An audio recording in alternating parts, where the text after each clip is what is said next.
Normally চলমান আছে। আপনাদের 500 টন প্রথমে ছিল, তারপর 700 টনে আপনারা বাড়িয়েছেন।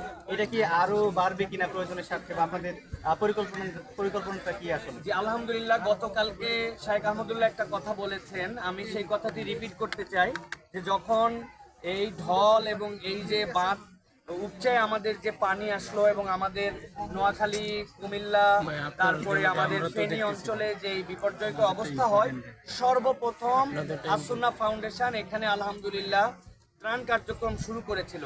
আসুন্না ফাউন্ডেশন যখন 30 টন ত্রাণের প্যাকেজিংয়ের ঘোষণা দেয়, বিশেষ করে 10 টন চাল, 10 টন চিড়া এবং এর মধ্যে 10 টন খেজুর, সেই সময় এই ফান্ডের জন্য 3 টাকাও অ্যানাউন্সমেন্টে ছিল না।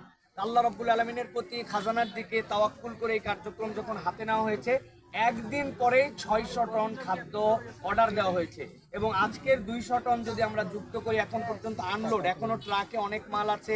আপনারা জানেন ঢাকা শহরে দিনের বেলা অনেক বড় ট্রাক ঢুকতে পারে না। এইগুলো সব মিলিয়ে যে 800 850 টন এখন পর্যন্ত প্যাকেজিং হয়েছে।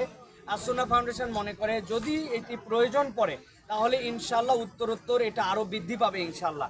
এবং মানুষ যে পরিমাণ ভালোবাসা দেখিয়েছেন, মানুষ যে পরিমাণ আস্থার জায়গা দেখিয়েছেন, সেখানে আলহামদুলিল্লাহ আমাদের ভাইদের মুখে হাসি ফুটানোর জন্য, তাদের ভুক্ত পেটগুলোকে আবার নতুন করে এই খাদ্যের চালান তাদের কাছে পৌঁছানোর জন্য এই কার্যক্রম ইনশাল্লাহ চলমান থাকবে ইনশাআল্লাহ।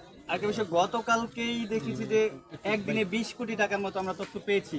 আসলে আসুন্না ফাউন্ডেশনের এই আস্থার জায়গাটা আসলে কিভাবে তৈরি হলো? এই আস্থার জায়গাটা আসলে কোথায়? আসলে আমরা কি পরিমাণ টাকা এসেছে এটা অফিসিয়ালি সকলকে স্বচ্ছতার সাথে জানিয়ে দেওয়া হবে।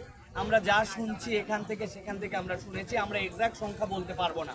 তবে একটা জিনিস আপনাদেরকে ধারণা দিতে পারি, আসুন্না ফাউন্ডেশনের গতকালকে সন্ধ্যার পর থেকে এবং দুপুর থেকে সন্ধ্যা পর্যন্ত তথা বাদজোহর থেকে সন্ধ্যা পর্যন্ত 3 লক্ষাধিক ট্রানজ্যাকশনের জন্য হিট করছে। সেখানে কেউ 5